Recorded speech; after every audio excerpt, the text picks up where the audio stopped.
Right guys, welcome back to another vlog.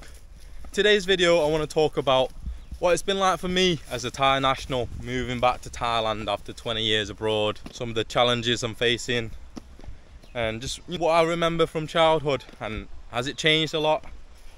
Yeah, let's go and we'll talk about it, but first I'm just gonna tend to the animals. Here we have Coffee. As you know, her friend Patch died, but Coffee's still going strong, aren't you, Coffee, eh? Oh, the chickens cramped up here, they're waiting to come out. So I just let them out now. Here's my uncle, look. Let's just get the key and we'll let these chickens out. Coffee's like a proper house goat now. She follows me every time I come out to the chickens. Alright, Coffee. Come on then. Whoa. Just let these chickens out.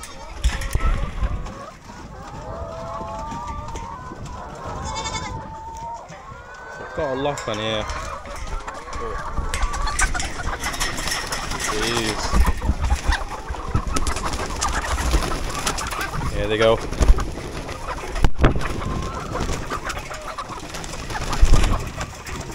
on.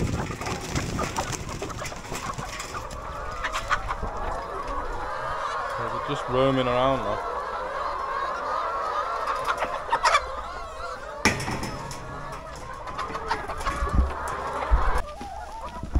Just give them some food.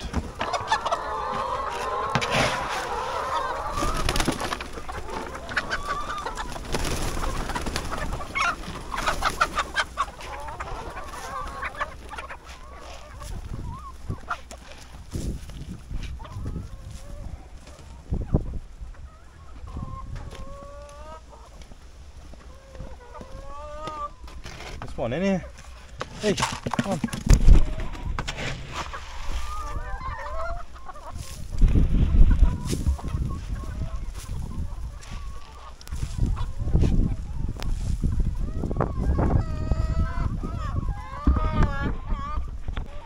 the moment, what we like doing is just letting the chickens out in the morning, just give them a bit of food, and then for the whole of the afternoon, they're just foraging.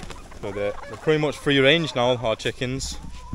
As you can see, we just give them a bit of food just to fill them up, to give them enough protein and the nutrients that they need. And then they'll just go out foraging along the grass and bugs and whatever else they can find. But yeah, this is pretty much our morning routine. And after this, what I'll do is I'll go get Coffee, some water, and then feed the pigs as well.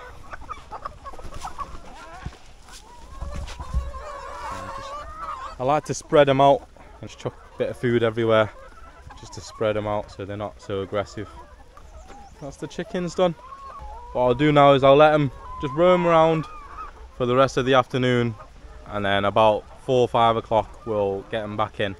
Collect some eggs in.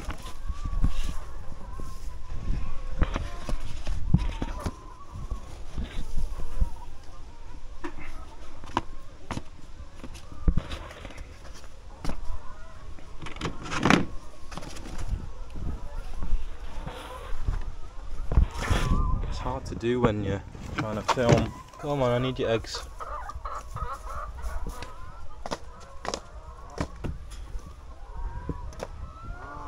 Alright, try them.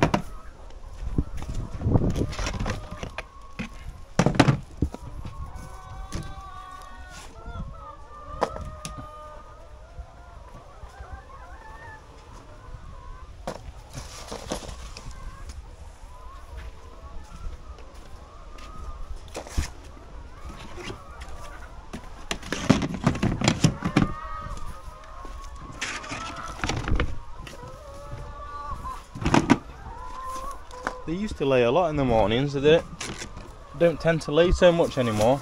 It's mainly in the afternoon now that they lay their eggs.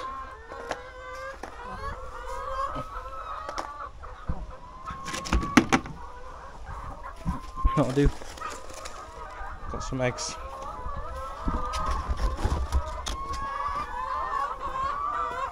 There's one in here.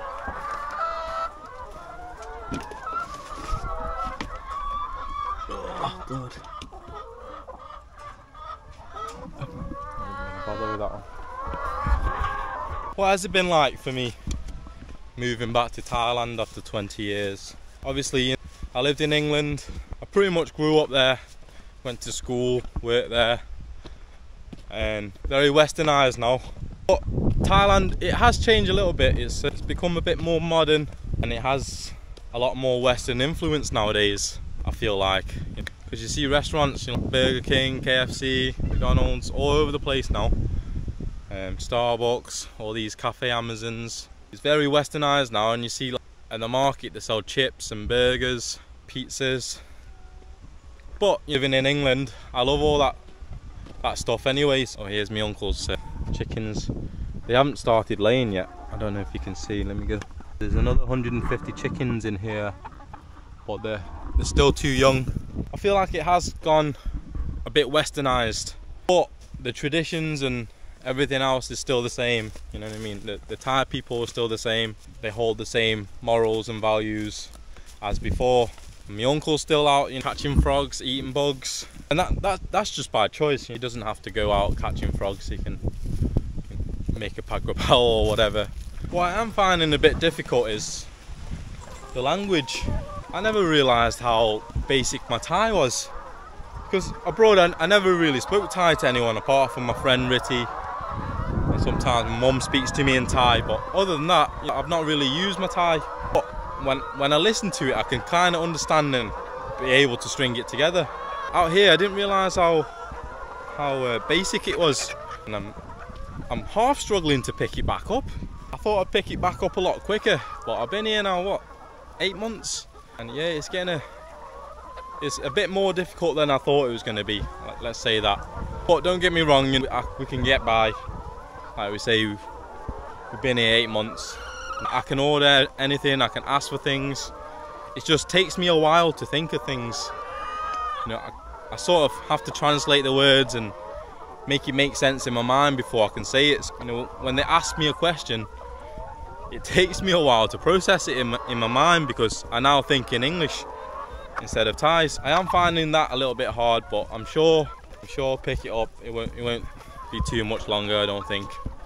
When I get a bit more time as well, I might just sit down and just start learning phrases again, and just really advancing my Thai language. But yeah, I never realised I'd struggle with the language so much. But like I say, you know enough to get by, and pretty much know enough for everything that I need. It's just when it comes to the complicated stuff, Thai's too basic for that. How have I dealt with the food and the culture and traditions in Thailand? Food is just as I remember. Lovely food, variety of food is immense. And even though I lived in England for a long time, we've always had Thai food, and I've always enjoyed spicy food, so I believe I can eat a lot spicier than most people. And as we all know, Thailand is the home of spicy foods. I love the food out here. The vast variety of food that you can get out here is immense. It's probably one of the best countries in the world for food. In regards to culture and religion and traditions, I kind of lost touch of my Buddhist ways a little bit, because I lived in England, I went to a Catholic school, but it's always in there. Buddhism to me is just being a good person, being kind, being courteous. Is that the word, courteous? It's just doing everything to be a good human, respecting each other and going out the way to help people. I would do that anywhere I can anyway. I've always done that in England. If I had spare change, I would give it to the homeless or whatever on the streets, and tipping people a little bit more. If I was in that position, I would do it more. But yeah, traditions, I understand the traditions. Sometimes you see things like, oh, why are they doing that? Why are they having that party up the road? Like the other day, it might be weird to Westerners, but someone in the village died, and they held a party. There was concerts and everything going on. Everyone was drinking, having fun. But to me, it's just celebrating one's life. Whereas in the West, people will be sad and it'll be a bit morbid. People will be a bit down, wearing black. But it's not like that here. Put all the lights up and they have a proper concert, loads of food, loads of beer, loads of alcohol, and the whole village get together and just to celebrate. And it might be a way of getting the mind off things as well. And then they had another one for the 100 days. After 100 days of someone passing, they throw another celebration. Yeah, just driving past that and you think, oh, that's for a funeral, but it looks like it's a party. I understand that, whereas, you know, if you've never been to Thailand before and you're seeing that, you'd think it was a bit weird, you know, celebrating, having fun while someone's just died. But it's just things like that, you know, I fully understand and I can accept. And when I see my uncles going out at night with his head torch on, catching frogs, a lot of people will be weirded out by that, but to me it's just a way of living out here, you know. It's what we know, it's what my uncle grew up with, and that's how he wants to live. Catching frogs, catching bugs, catching birds out of trees if you can, going up by the pond, just grabbing a fish, anything like that. You know, if a chicken dies, you'll pluck it, boil it, pluck it, eat it. You know, it's nothing out of the norm, and I can understand and accept that. It's not changed too much in that aspect, I would say. What I'm really surprised about is the development of Thailand. I said it before, you know, back when I was a little boy 20 years ago, we didn't have much here. There was one phone for the village, one communal TV, there's no phone lines, no mobiles, no running taps. There's one car that goes to the town every week, and if you're not on that car, you're not going to town. But yeah, it's really come a long way. Even out on the stick ends of Isan, everyone's got a nice pickup truck now, and everyone's got mobile phones, tablets, everyone's got running water, Western toilets. Yeah, it's come a long way in that aspect, and it kind of annoys me when people say, oh, Thailand's a third world country. Yes, in terms of GDP, you know, Thailand doesn't have the high GDP like the United States or the UK, but in terms of development and technology, you only have to look at, you know, some of our malls. I can name you 5 malls in Bangkok that'll beat any mall in England or any shopping centre in England. The advancements of these malls, the technology that they have in them, and it's just, you know, it's fantastic. It's probably one of the best places for malls in the world. I know Dubai is pumping money into their malls, but Thailand's always had it, you know what I mean? Thailand's got that, and we've had that for a few years. There is one piece of advice I would give to all my Thai peeps that's living out in the West. Don't let your Thai ID or Thai citizenship run out. Make sure you renew it. If it's coming to the end of its life, make sure you go and renew it at the Thai embassy, because if you're wanting to move back eventually, you know, if you want to come back and retire maybe, or if you want to start a new life in Thailand, you're going to need your Thai ID. And also, if you've got, you know, a Western partner that also wants to move over here, you know, for your family, to get a family visa, you're going to need your Thai ID. I made that mistake of letting my documents run out, and it was quite hard to obtain. You know, we had to get the village head to come and sign for it. My mum had to be here in person to sign for it, to vouch for me. So yeah, it's very difficult if you don't, you know, say if you've not got anyone that can vouch for you, or you don't know your village head, it can be very hard to get your Thai ID back. And it's probably your most important document in Thailand as a Thai national. You know, when you sign up to things, you give your Thai ID. When you check into your hotels, they ask you for your ID. All kinds of things that you need your ID for, you know, to open bank accounts and to be put on the house register. Things like that, you know, things that you may not even think of. If you've got kids, just getting your kids' passports and Thai citizenship, you will need your Thai ID, so make sure you don't let it run out.